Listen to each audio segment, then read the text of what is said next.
I'm Elise Schoenig, and I'm part of the Powering Change team here at KSHB 41. For months, we've been talking to you about the growth of the Panasonic plant and its surrounding impact to the community of DeSoto.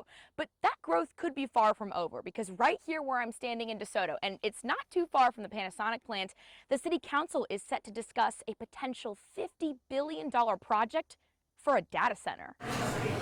Scott Hill owns JT's Grill. His business has seen some promising growth in DeSoto. I was here when it was us and McDonald's. Those were your two dining options. Hill says he welcomes more rooftops and more people, but he has some questions over a potential new development project. I have a little concern right now, just with the infrastructure that a project like this is going to take. It's going to take a lot more water. It's going to take a lot more electricity. On Thursday, the DeSoto City Council will consider approval of up to $50 billion in industrial revenue bonds. This would fund a data center not far from Panasonic. It would be the latest data center in the area. On Wednesday, we got our first look at Meta's new data center in the Northland. I don't know if people realize how commercially industrialized DeSoto is. Don and Diane Kara's retired in DeSoto. They've watched it grow. I know it's on the outskirts of town, so it will benefit from the improvements they've made for Panasonic.